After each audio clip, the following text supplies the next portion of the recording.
Muy buenas tardes, tengan todos. El día de hoy vamos a, en esta clase, ¿verdad? Que quedó reprogramada para el día de hoy, vamos a tratar acerca del diseño de vigas rectangulares por teoría plástica. Como verán, nosotros teníamos pautado teníamos pautada. Esta clase era para el día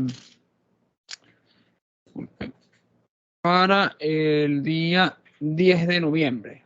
10 de noviembre, sin embargo, quedó reprogramado para el día 15 de noviembre por motivos ajenos a mi voluntad. Tendremos entonces, esto sí, vamos a tener, eso significa que vamos a tener dos reuniones en la misma semana. Una verdad que tenemos para la que tenemos reprogramada, que estamos haciendo hoy, y la otra que va a ser realizada el día 17 de noviembre. Esta con motivo al diseño de vigas rectangulares por teoría plástica, pero secciones doblemente armadas y las revisiones de ambos casos. Voy a proceder entonces a compartir la pantalla y vamos entonces a ir tratando el tema en profundidad. Vamos a ir entrando en materia. Como notarán, en esencia lo que nos habla la teoría plástica es que consiste en diseñar la sección para que los materiales que estamos nosotros empleando, que es el concreto y el acero, puedan trabajar a esfuerzos de rotura y, o en su defecto andamos trabajando es con la condición que la sección vaya a colapsar. Este diseño no se hace con cargas reales, sino que lo hacemos con cargas mayoradas. Nosotros hacemos esto porque ampliamos la carga de trabajo mediante un factor de seguridad. Es por eso que se les dice mayoradas. Siguiendo estas definiciones, nosotros vamos a abordar algunos preceptos que tiene acá Eudio Omar Barbosa. Uno de ellos es que, primero y principal, las secciones planas de la sección van a permanecer planas antes y después de la flexión. Nosotros vamos a despreciar la resistencia a la tracción del concreto, vamos a conocer la fuerza de la curva de esfuerzo de formación para el acero, la cual nos va a definir también la fuerza a la tracción, y nosotros también vamos a conocer, damos por entendida la curva de esfuerzos del concreto, la cual nos define la distribución y magnitud de los esfuerzos a compresión. Efectivamente, lo que a nosotros nos va a interesar es trabajar las dos secciones para lo que mejor lo saben hacer. Tanto el concreto funciona excelentemente a la compresión y el acero lo vamos a trabajar de forma concurrente en la tracción. Hay hay varias diferencias sustanciales que hay entre la teoría elástica, que ya vimos arrancando el semestre, con la teoría plástica. Esencialmente, tenemos la siguiente.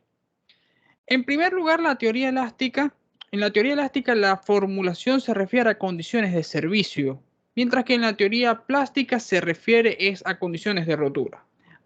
Fíjense bien la diferencia. Pasamos de la condición de servicio, que es una condición realista, que nosotros no podemos estimar lo realista, es apenas por eso que se dice que es una estimación, y pasamos a condiciones de rotura. Andamos forzando el material a la rotura. El factor de seguridad de la teoría elástica queda implícito en una reducción de esfuerzos del concreto y del acero. Es decir, trabajamos con lo que se llama con esfuerzos permisibles de los materiales. No obstante, nosotros en cambio, en la teoría plástica, nosotros no trabajamos con esfuerzos permisibles, sino que trabajamos con el mayoramiento de las cargas.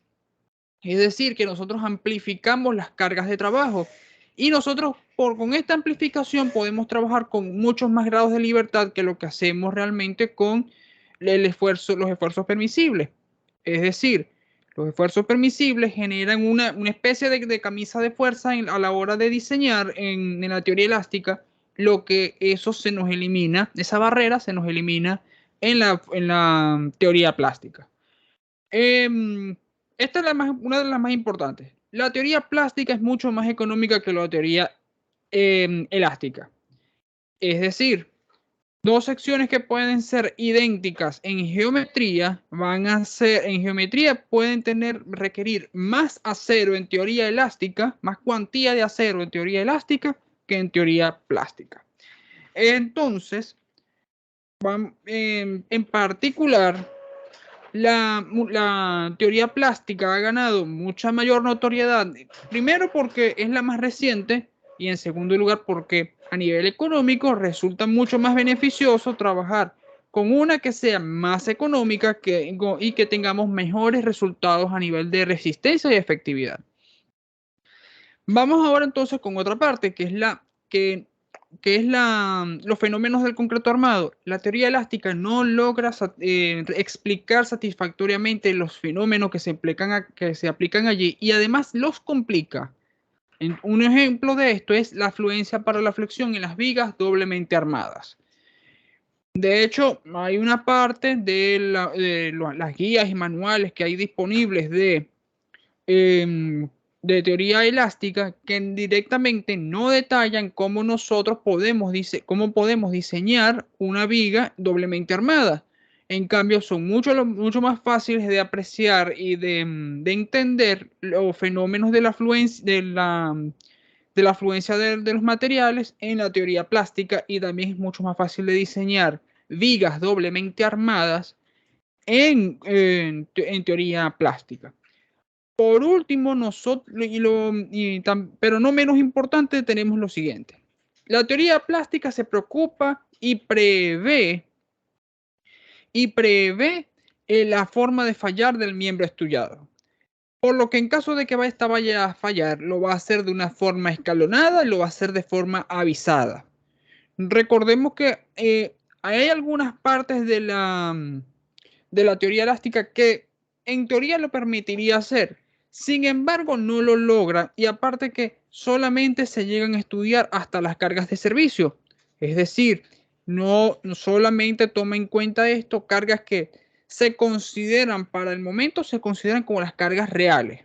No estamos trabajando con cargas que estén por encima de ese valor, y algo verdad que nosotros no podemos controlar a nivel de diseño exactamente es cuánto es lo que puede, cuánto es la capacidad que vaya a tener una edificación en sentido realista. Eso es algo que no es estimable matemáticamente. No es algo, por ejemplo, que podamos medir con seguridad el aforo de este, o incluso el uso que pueda tener, un cambio de uso que vaya a tener la edificación en el futuro. Siguiendo entonces estas perspectivas que nosotros venimos tratando aquí, vamos a avanzar ahora en lo que corresponde al diseño, a unas hipótesis que nos dice acá María Fratelli, que son las siguientes. La primera, que la distribución de las deformaciones en la sección transversal es lineal, que el concreto no resiste esfuerzos a tracción, cosa que es coincidente a lo que nos dice Barbosa, que aquí Barbosa nos dice que la desprecia. Aquí ya directamente Fratelli dice no resiste. Uno lo desprecia, el otro dice que no resiste. Es coincidente. Tenemos el otro, no existe deslizamiento relativo entre las barras de acero y el concreto, es decir, hay una relación simbiótica entre los dos, no hay deslizamiento. Y la distribución de los refuerzos en la zona de compresión del concreto adopta la forma rectangular. Aquí tenemos este detalle. Siempre y cuando, independiente de la forma geométrica que tenga la sección, si esta es en T, si es en forma de ovoide, si es en la figura que a ustedes les parezca, no importa la figura que a ustedes se les parezca. Los esfuerzos en la zona de compresión, en la zona de trabajo de la sección es rectangular, el cálculo de la sección es rectangular y se diseña entonces como sección rectangular, independientemente de la forma geométrica que se tenga que adoptar. ¿De acuerdo? Tengamos eso en cuenta. Podemos verla circular, la podemos ver en forma de óvalo, como nos parezca. pero efectivamente a trabajar como una sección rectangular.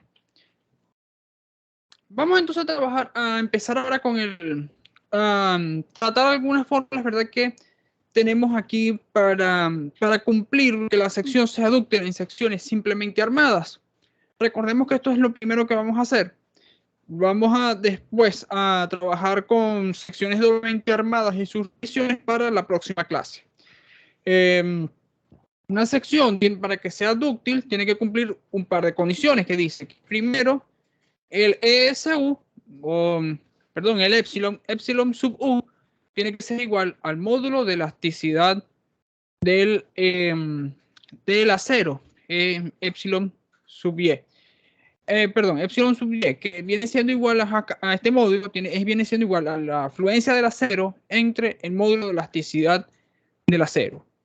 Recordemos que el módulo, la fluencia del acero puede variar entre los 2100, que es lo más mínimo, la fluencia más mínima que hay, 2100, hasta pasar los 4200. Hay aceros que pueden tener incluso fluencias de 5000, que 5000, que son los más grandes que se han visto comercialmente.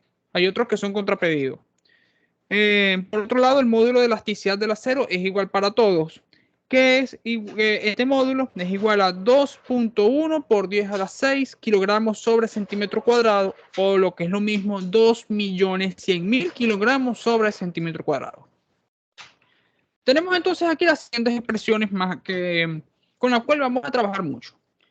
Para secciones simplemente armadas con comportamiento elastoplástico, el momento último está expresado por un factor phi multiplicado por el área de acero, por la fluencia del acero, por la altura útil, multiplicado por una razón que es 1 menos 0.59 por omega.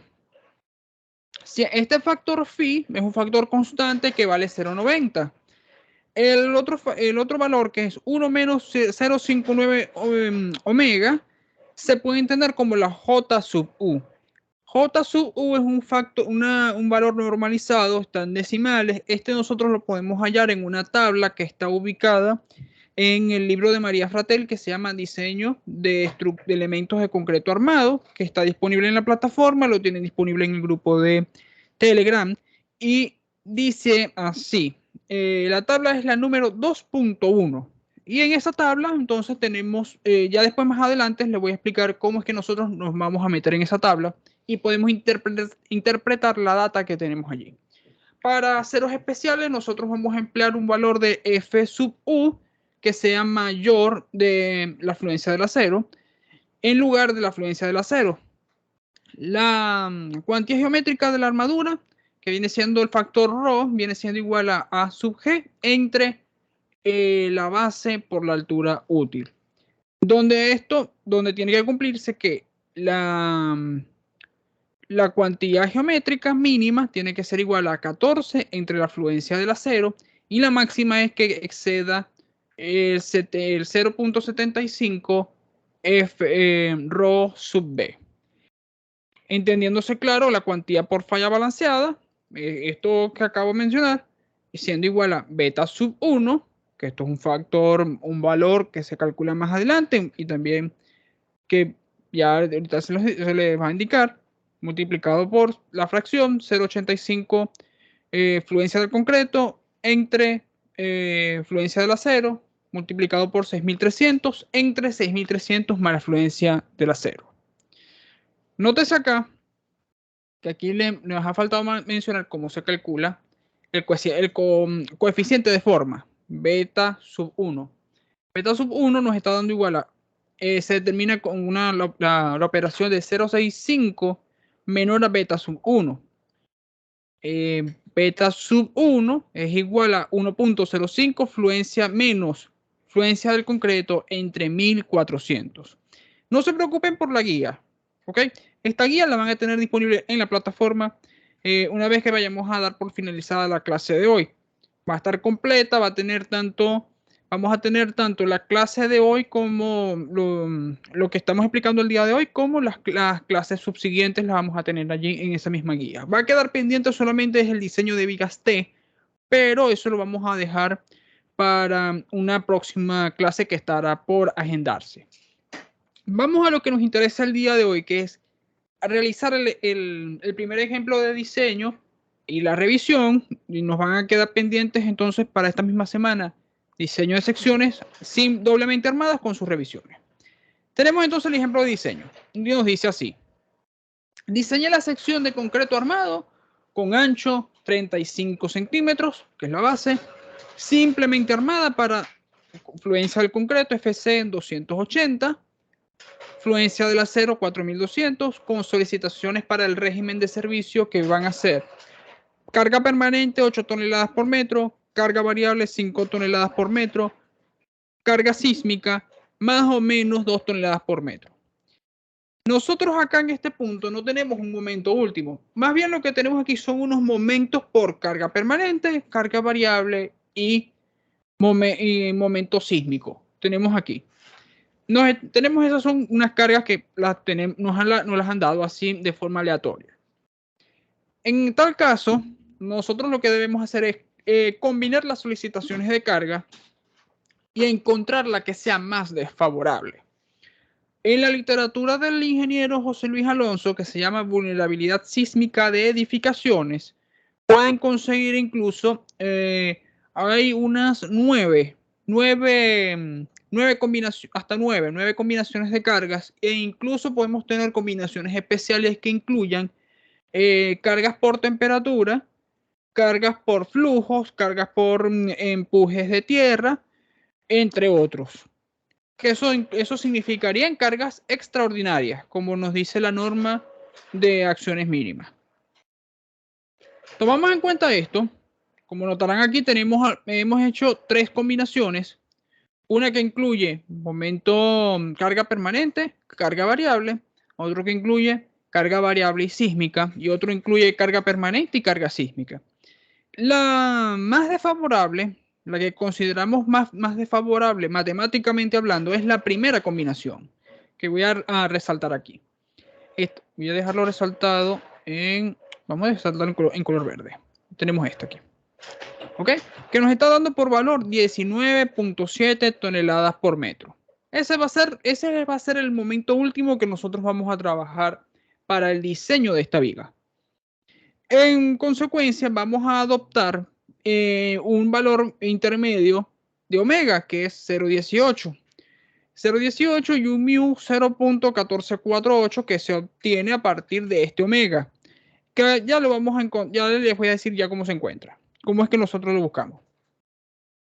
Con este valor nosotros nos vamos a buscar entonces la altura U. Bueno, primero y principal, nosotros obtenemos tanto el omega como el mu se obtienen por estos valores, estas razones que tenemos aquí. Siendo omega siendo igual a ρ por la fluencia del acero entre la fluencia del concreto, y mu siendo igual al momento último entre la fluencia del concreto multiplicado por la base por la altura útil al cuadrado menos 0.9 omega multiplicado por 1 menos 0.59 omega, lo que sería igual a J sub U. ¿Qué pasa aquí? Como nosotros no tenemos aún la altura útil porque la desconocemos, únicamente nos dieron fue la base, tenemos que calcular la altura útil, despejarla a partir de estas razones, y por eso que también andamos adoptando la omega y el mu. Tenemos entonces la altura útil despejada, nos dice que viene siendo igual a la raíz cuadrada del momento último entre mu por la afluencia del acero por la base. Eso nos está dando, sustituyendo los valores y tomando en cuenta que lo que teníamos en toneladas por metro, tenemos que llevarlo a kilogramos por centímetro. Nos está dando esto 1.970.000 kilogramos por centímetro. Sustituimos los valores, nos está dando una altura útil de 40 centímetros aproximadamente. ¿Y esto por qué? Porque la tenemos en realidad en 37.25. Nosotros lo estamos llevando a este valor, a 40 centímetros, por una particularidad constructiva. Nosotros trabajamos por ejes. Cuando nosotros llevamos esto a la construcción, estos ejes se tienen que partir por la mitad. La mitad de 37.25 es un decimal. Nos va a seguir dando unos decimales allí. Entonces, eso no lo podemos aplicar en campo. En realidad lo que hace es que se nos complica. A diferencia, esto acá, 40 centímetros, vamos a tener entonces el eje nos quedaría en 2, 20 y 20, como lo pueden notar. Vamos entonces aquí. Tomando en cuenta entonces esto, altura útil 40 centímetros y un recubrimiento de 5 centímetros, la altura total sería de 45 centímetros. Efectivamente, con esos 45 también nos quedaría 22.5, todavía es realizable, 22.5. Fíjense bien, vamos a tener entonces un mu, ahora sí vamos a calcular el mu que es real, nos estaría dando 0.1256. Y consultamos entonces en base a este valor, mu, que hemos hallado, lo vamos a buscar en la tabla 2.1 de María Fratelli. Voy entonces a dejar de compartir la pantalla brevemente para que vayamos a consultar esto directamente en el material que está en PDF.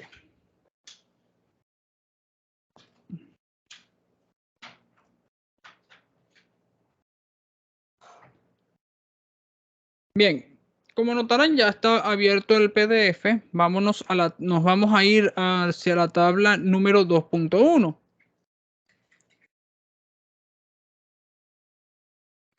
Vamos acá, chequeamos el índice. En la tabla 2.1 lo que nos está indicando es capítulo 2.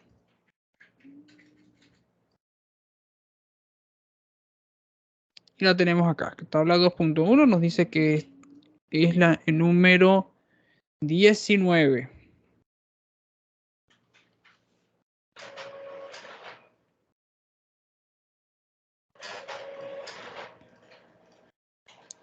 Estamos entonces frente a la tabla número 2.1 que dice diseño de secciones rectangulares a rotura.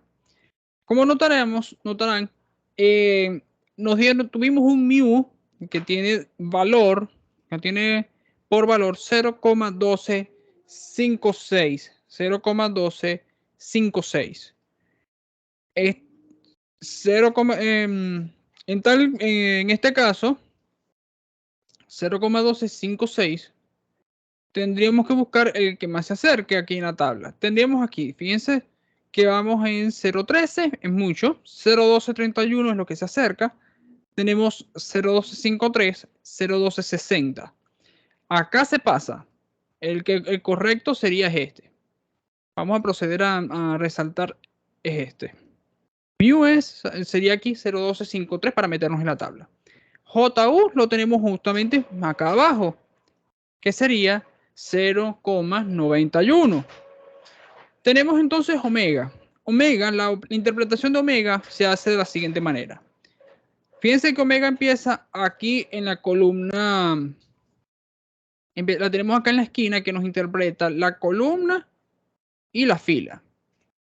Tendremos este último dígito, este 0.03 no es nuestro omega, al contrario, viene siendo es el último dígito que está casado con los primeros dos que tenemos aquí a nuestro lado izquierdo, que nos dice, o sea, entramos primero por la columna y después vamos hacia la fila.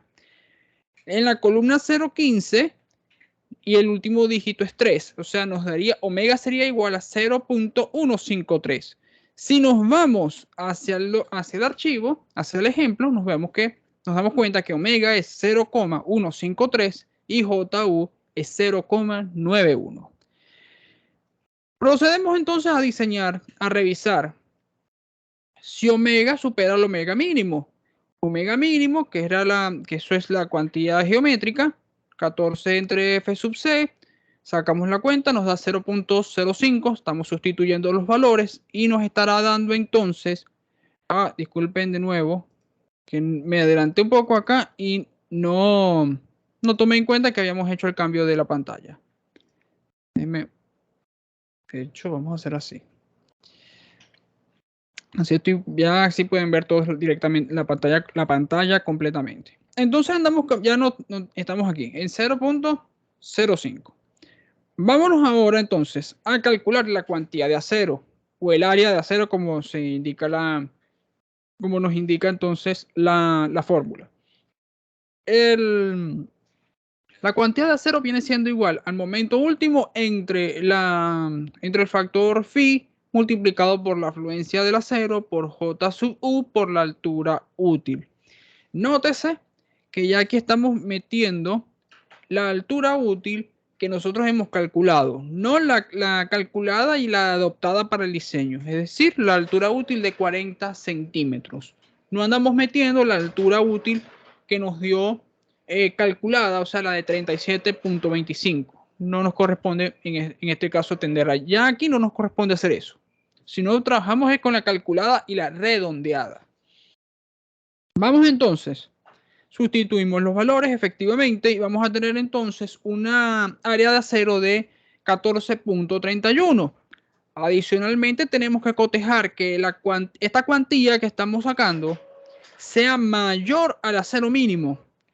Entonces, el acero mínimo viene siendo igual a 14 multiplicado por la afluencia del acero multiplicado por la base por la altura útil, lo que nos está dando una cuantía mínima de 4.67 centímetros cuadrados. Chequeamos entonces que efectivamente esto cumple. Esto nos garantiza que que el diseño es bueno, nos garantiza esto. Más adelante vamos a escoger entonces aquí para esto nosotros hemos diseñado la sección simplemente armada con 3 barras número 5 y 3 barras número 6. Estos vienen siendo unas cabillas de 5 y 6, pero sí, de 5 o 6 octavos. 5 o 6 octavos de pulgada. Nos está arrojando un área de 14.41. Con este valor nosotros podemos seguir trabajando, pero haciendo ahora el procedimiento de revisión. Vamos a adoptar esto. Vamos a tratar ahora una parte teórica de Eudio Omar Barbosa y luego vamos a hacer el procedimiento de revisión. En la parte teórica lo vamos a abordar el día de hoy. El procedimiento de revisión queda para la próxima clase. Y esto es con la finalidad de que podamos entonces ver tanto la revisión tanto en secciones simplemente armadas como en secciones doblemente armadas. Vamos ahora entonces. Sigamos acá. Según el precepto de Eudiomar Barbosa, el diseño está garantizado siempre y cuando ¿por qué? Esto está garantizado porque el acero fluye bajo la premisa de que K sub U, que recuerdan ustedes que nosotros sacábamos un valor parecido en teoría elástica, que era K sub D, sea menor a K sub U máximo, o lo que sería igual KU por D, a lo que viene siendo igual al KU por D. Es decir, que el acero a compresión puede fluir, nos indica si el acero a compresión puede fluir o no. En las revisiones nosotros no es posible determinar a ciencia cierta esta premisa. ¿Por qué? Porque nosotros desconocemos el criterio del calculista. Por lo tanto, K sub U se entiende como una incógnita y se tienen que presentar una serie de posibilidades que tenemos aquí, en las cuales entran en secciones simplemente armadas y secciones doblemente armadas. Primero, que es epsilon sub s sea mayor o igual a epsilon sub y, fluiría el acero a compresión. Epsilon sub s menor a epsilon sub y, no fluiría el acero a compresión. En secciones doblemente armadas pueden pasarse estas 4 combinaciones que tenemos acá. Una es que fluyan los dos aceros, acero en tracción y acero a compresión. Otra que fluya solamente el acero a tracción. La tercera opción es que fluya el acero a compresión y no tengamos acero a tracción. Y por último, es que no fluyan ambos, que sería el caso más desfavorable y ahí tenemos que volver a tratar el diseño. Esto nos va a quedar pendiente para la próxima clase que lo vamos a hacer esta misma semana. No sé si hay alguna duda que se les pueda presentar al respecto, pero En vista que es una clase reprogramada y que, perdón, es una clase, ¿verdad?, que se tuvo que posponer y estamos volviendo a hacer. Vamos entonces a tomar esto en consideración y vamos a responder cualquier pregunta que puedan ustedes emitir a través del grupo que tienen disponible para ustedes este semestre, o en su defecto, utilicen las herramientas que están disponibles en la plataforma. El mensaje, como siempre, en resumidas cuentas, veamos lo que pudimos hacer hoy. Hicimos rápidamente, combinamos las cargas. Rápidamente lo vamos a hacer. Combinamos las cargas. Encontramos la cuantía geométrica y mecánica. Sacamos la cantidad encontramos la altura útil, luego deducimos la cantidad de acero y por último entonces ya sabemos que hemos diseñado la sección.